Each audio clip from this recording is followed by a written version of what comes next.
Hello everyone. Internal security की आपकी दोनों लाइव क्लासेस हो चुकी है जिसमें बैच 3 में एनरोल किया है और उसमें काफ़ी कुछ हमने ऑलरेडी डिस्कस कर लिया है, लेकिन काफ़ी जो एक वैल्यू एडिशन के लिए मैंने एक सेपरेट वीडियो आपके लिए बना रहा हूँ। वैल्यू एडिशन जैसे आप एक इशू को होलिस्टिकली सोच सकेंगे, कंप्राइज करे पूरे सिचुएशन को, इंडिया की इंटरनल सिक्योरिटी को, उसकी एक जिस्ट तैयार हो। और उस तरह से मैं एक और आपके साथ इनिशिएटिव लेके हम स्टार्ट कर रहे हैं जिसमें आप उसको कॉम्प्रिहेंसिवली देख सके उस चीज़ को, ठीक है, उसको समराइज कर सकें। तो इस वीडियो में हम बात करेंगे, एक आर्टिकल लिखा है, रिटायर्ड लेफ्टिनेंट जनरल ने, वो जीओसी थे श्रीनगर बेस्ड 15 चिनार कोर्ट में। काफ़ी अच्छा आर्टिकल उन्होंने लिखा है। आर्टिकल है the sensitivities of India's internal security 2022 में क्या सेंसिटिव्स रहेंगी। तो इसमें देखते हैं क्या क्या इन्होंने बात की है। मेनली फॉल्ट लाइंस की बात की है, हमारे प्रेजेंट क्या क्या फॉल्ट लाइंस हैं हमारे इंडिया में, पॉलिटिकल स्फीयर्स में लें या फिर कम्युनिटी में लें, कम्युनल फ्लेयर अप की बात करें। उसके बाद दूसरी इन्होंने बात की है ट्रेडिशनल थ्रेट्स की। What are the traditional threats जो इंडिया फेस कर रहा है, राइट। उसके बाद रेड कॉरिडोर की इन्होंने बात की है, रेड कॉरिडोर में क्या सिचुएशन है अभी। तीसरा नॉर्थ ईस्ट की इन्होंने बात की है, नॉर्थ ईस्ट में क्या सिचुएशन है। चौथा जम्मू एंड कश्मीर की इन्होंने बात की है, प्रेजेंट सिचुएशन क्या है, और पंजाब में सिचुएशन क्या है। ये सभी सिचुएशन इन्होंने पूरी होलिस्टिकली एक इशू को इंटीग्रेट करने की कोशिश की है कि ये these are the major problem Indian security के लिए 2022 में। स्टार्ट करते हैं, चलिए। इन्होंने इंट्रोडक्शन देखिए क्या कैसे दिया है, आपको भी ऐसा ही इंट्रोडक्शन देना चाहिए कि आपको you have to quote some instances या फिर कुछ इनसिक्योरिटी या फिर present challenges before the Indian security, वो आपको कोट करनी चाहिए। Let's see. देखिए उन्होंने कहा कि the present US Russia this Europe और यूक्रेन क्राइसिस भी आप इसमें लिख सकते हैं कि अफगानिस्तान और सेंट्रल एशिया, ये सब मेजर इशू होने के कारण हमने अपनी इंडिया की इंटरनल सिक्योरिटी से फोकस हटा दिया है। We have shifted the focus on international issues. तो ये हमारे लिए कैसे सेटबैक हो सकता है if we keep the eye of the ball. अगर हम ऐसा कर लेंगे तो प्रेजेंट सिचुएशन में भी जो अभी हमें रिलैक्सिंग लग रही है, इन फ्यूचर ये हमारे लिए प्रॉब्लम क्रिएट कर सके, right. Coming to the topic, the focus on India's internal security 2022 and immediately beyond has not received the full attention that is usually gets at the beginning of each year, right? क्योंकि साल के शुरुआत में ही हमारा क्या होता है, basically हम पूरा इंटरनल सिक्योरिटी को एनालाइज करते हैं, काफ़ी जो इंटरनल सिक्योरिटी के एनालिस्ट होते हैं डिबेट करते हैं, बट हमने देखा कि इंटरनेशनल रिलेशंस या फिर इंटरनेशनल इवेंट कुछ ऐसे हो गए हैं, हमारा फोकस शिफ्ट हो गया है। राइट। तो इन्होंने ऐसे बोला है कि we need to refocus on our internal security. और कुछ एक इंपॉर्टेंट टॉपिक जो इन्होंने बोला है, we are passing through an era in which information is emerging as the main weapon to instigate the street, right. So our neighbours to have always fully understand that India strength lies at its border. Neighbour को कौन से neighbour की हम बात कर रहे हैं? Pakistan, mainly Pakistan की बात करें। पाकिस्तान को पता है इंडिया अपने बॉर्डर्स पे काफ़ी स्ट्रोंग है और उनके बॉर्डर्स को ब्रीच करना थ्रू कन्वेंशनल वेपन्स और मिलिट्री का यूज़ करके दैट इज़ नॉट पॉसिबल। तो पाकिस्तान ने अपनी पॉलिसी स्विच कर दी है। पाकिस्तान ने मेनली पाया कि we should bleed India through 1000 cuts, उनकी ये पॉलिसी है। प्रॉक्सी वार उन्होंने एक शुरू किया है 1990s के बाद, और जैसे सर्टेन इंडिविजुअल अटैक्स है, पार्लियामेंट पे अटैक है या फिर पुलवामा लाइक अटैक है, पठानकोट एयरबेस्ड अटैक है। तो इस तरह से दूसरा जो सिविल सोसाइटीज़ में एक ये प्रेजेंट डिस्ट्रेस क्रिएट करने की कोशिश है, जो हमारी फॉल्ट लाइन हमेशा से रहती है। What are the fault lines we have present nowadays? Regional tension, communal tension, right. तो इस तरह की फॉल्ट लाइन को पाकिस्तान हमेशा एक्सप्लॉइट करना चाहता है। So their strategy mostly to embroil every region of the nation in turmoil through internecine differences triggered by rumor and information twist, fractious policies, politics and becoming a weapon in itself। तो ये पाकिस्तान का अब major intention है कि जहाँ पे cast based politics है उसको एक्सप्लॉइट करें, रूमर्स या फिर फेक न्यूज़, इस तरह की न्यूज़ को एक्सप्लॉइट करें to flare up that issue, right. Now coming to this कोविड-19। अब कोविड-19 की इन्होंने बात की है कि कैसे कोविड-19 ने अनऑर्गेनाइज्ड सेक्टर को और कितनी अनएम्प्लॉयमेंट इन्होंने बढ़ा दी है। Inequality is on rise in India, jobless growth is there, काफ़ी इनइक्वालिटी बढ़ गई है। तो इससे क्या सोसाइटी में हमारे हो रहा है? इससे सोसाइटी में the people who are living on the margins पे जो रह रहे हैं, जो पॉवर्टी में थे, now they are shift to the extreme poverty. और जो ऑलरेडी एक्सट्रीम पॉवर्टी में थे वो किस सिचुएशन में होंगे इस पर्टिकुलर सिचुएशन को एक्सप्लॉइट किया जा सकता है, क्योंकि हमने देखा है जो टेररिस्ट जहाँ से मेनली रिक्रूट करते हैं वो मार्जिनलाइज सेक्शन से होते हैं, उनके पास एम्प्लॉयमेंट अपॉर्चुनिटी नहीं होती, एजुकेशन अच्छे से नहीं हो पाती, तो वो एक टारगेटेड सेक्शन हो जाता है जहाँ से ISIS जो कि रिक्रूट करता है, या फिर और रिलीजियस फंडामेंटलिस्ट लोग वहाँ से रिक्रूटमेंट करते हैं। तो पैंडमिक ने ये हमारे लिए एक प्रॉब्लम क्रिएट कर दी है, राइट। और एक और बात की है इन्होंने, जो एक 2015 में हरियाणा में जाट आरक्षण हुआ था, वो भी कास्ट बेस्ड एजुटेशन था। क्या इस कास्ट बेस्ड एजुटेशन को और भी ज़्यादा एक्सप्लॉइट नहीं कर सकते क्या ये ग्रुप थ्रू डिसइंफॉर्मेशन, राइट? ये आपको पता होना चाहिए। और ये बहुत इंपॉर्टेंट एग्जांपल है कास्ट बेस्ड एजुटेशन का, महाराष्ट्र में भी हुआ था, वो भी पता होना चाहिए आपको।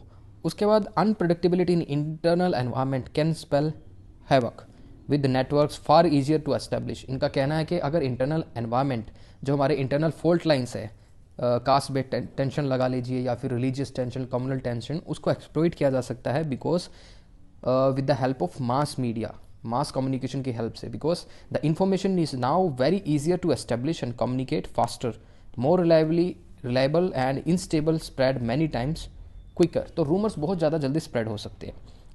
इसके बाद देखते हैं हम, और बात की है इन्होंने डिविजननेस और the potential of some of this factor being exploited by external player. ये सभी जितने फैक्टर्स हैं हमारे सोसाइटी में, डिवाइसिवनेस और यही caste based politics, that can be exploited by external factor like Pakistan and China also. So इसके बाद उन्होंने बात की है traditional threats. What are the traditional threats India have? Traditional threats सबको पता है, इंटरनल सिक्योरिटी के, Kashmir, north east insurgency and naxalism, organise crime, boundary issues, ये हमारे ट्रेडिशनल थ्रेट्स है। Apart from that, one more important aspect in the traditional threats are the natural disasters. Southern states में कौन कौन से नेचुरल डिजास्टर्स हुए थे 2021 में? Several cyclones were there, Kerala flood was there, right. और dam failure to some extent in Kerala में जो लैंडस्लाइड हुई थी, वो भी एक हमारे लिए इंटरनल सिक्योरिटी के लिए थ्रेट है। एंड रेडिकल आउटफिट्स, जो हमारी रिक्रूटमेंट हमने देखी है केरला से, ISIS रिक्रूटमेंट काफ़ी है वहाँ से। उसके बाद this become evident during the April 18, 2019 का एक इशू है, मैंने क्लास में डिस्कस किया था, लाइव क्लास में, जो ईस्टर अटैक हुआ था श्रीलंका में, that was cleared by ISIS 2019 में हुआ था, अप्रैल 18 को श्रीलंका में हुआ था। तो इंडिया के लिए कैसे खतरा है? मैंने आपको बोला था श्रीलंका इंडिया से बहुत ज़्यादा दूर नहीं है। और प्राइम मिनिस्टर राजीव गांधी, उनका भी असैसिनेशन जो हुआ था वो श्रीलंका के लोग ही थे, LTT उस पर्टिकुलर टेररिस्ट ग्रुप से बिलोंग करते थे। तो उन्होंने इंडिया में आके अपने प्राइम मिनिस्टर को असैसिनेट किया। तो same thing can be happen in India. वहाँ से हम उसका आइडिया ले सकते हैं, वहाँ से हम सीख सकते हैं कि श्रीलंका में जैसे सीरियल बॉम्ब ब्लास्ट हुए हैं, इंडिया में भी हो सकता है। So the statement is this become an evident during the April 18, 2019 terror attack in Sri Lanka claimed by the ISIS, the footprint of terror financing and ideological radicalism lies in some of the larger cities of southern India like Bengaluru, Coimbatore and Chennai. तो holistically हम हर एक issue को study कर रहे हैं, ठीक है। Traditional threats हो गए और इसके बाद हम नॉर्थ ईस्ट को स्टडी करेंगे।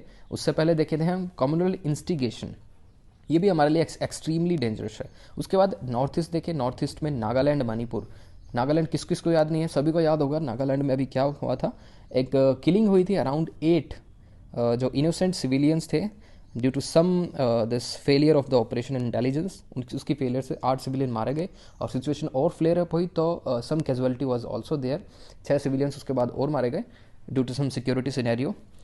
अभी देखते हैं द सीज फायर एग्रीमेंट। कुछ इंपॉर्टेंट एग्रीमेंट हुए थे। देखो ये फ्रेमवर्क एग्रीमेंट हुआ था, ये लैंडमार्क इवेंट था इंडिया के लिए, जिसमें एक जैसे इंडियन इंसर्जेंट ग्रुप था NSCN खापलांग, ये प्रोमिनेंट ऑर्गेनाइजेशन है वहाँ की, जो कि इस पर्टिकुलर इंसर्जेंसी को मूव करती है, right. NSCN, so NSCN national socialist council of Nagaland, उसमें से एक फैक्शन है खापलांग। वो फैक्शन ने प्रेजेंट गवर्नमेंट जो है 2015 में उसके साथ एक फ्रेमवर्क एग्रीमेंट किया कि हम वायलेंस को रिजोर्ट नहीं करेंगे, but we need some assurance from the government so that we needs more power, more autonomy in this north eastern states.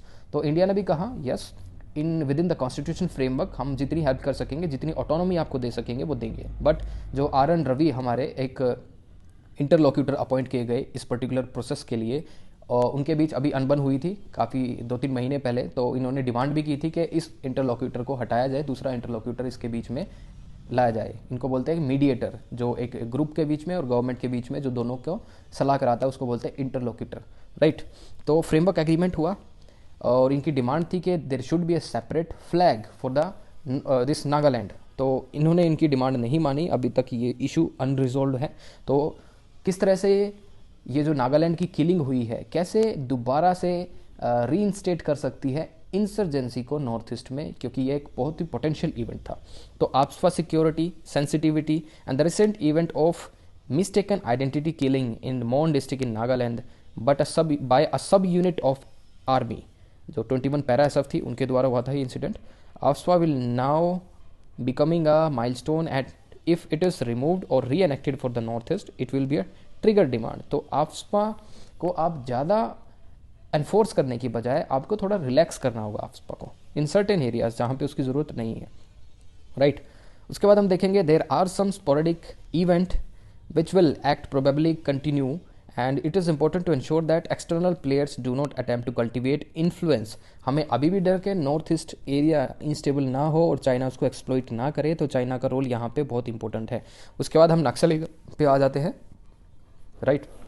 Red corridor, इसको मैं एक नेक्स्ट वीडियो में इसी के सीक्वेंस में बनाऊंगा कि प्रेजेंट सिचुएशन क्या है नक्सलिज्म की, कितना वायलेंस में गिराव आया है, काफ़ी इंसिडेंट बहुत ज़्यादा कम हुए हैं, इसकी कोई लीडरशिप नहीं है नक्सलिज्म में, प्रेजेंट लीडरशिप नहीं है, जो 2007-8 में होती थी वो लीडरशिप इनके पास नहीं है। तो हमारी आर्म फोर्सेस ने बहुत अच्छा काम किया है।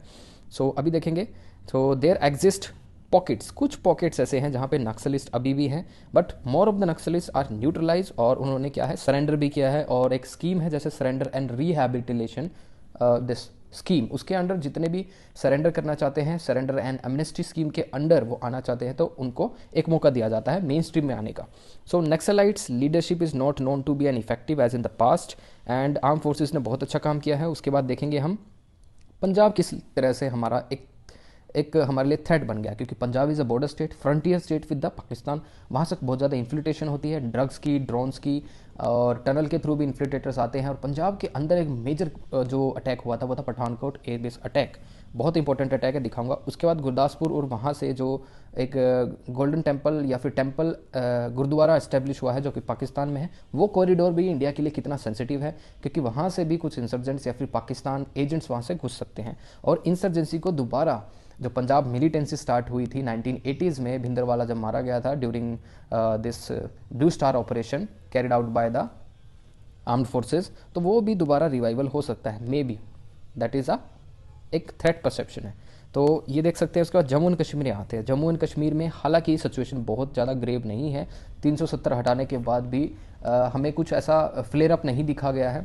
काफ़ी बोल रहे थे कि कैजुअलिटी हो जाएगी, 370 हटाएंगे तो कम्युनल टेंशन बढ़ेगी, बहुत सारी चीज़ें बढ़ेगी, बट ऐसा कुछ नहीं हुआ। सिक्योरिटी फोर्सेज ने बहुत अच्छा काम किया उसमें, और ये एक डिप्लोमेसी की भी जीत है, क्योंकि पाकिस्तान ने फ्लेयर अप करने की कोशिश की थी यूनाइटेड नेशन में, बट वो फ्लेयर अप नहीं हो पाया। So it's a big victory for the Indian diplomacy, इसको ऐसे भी कनेक्ट कर सकते हैं आप।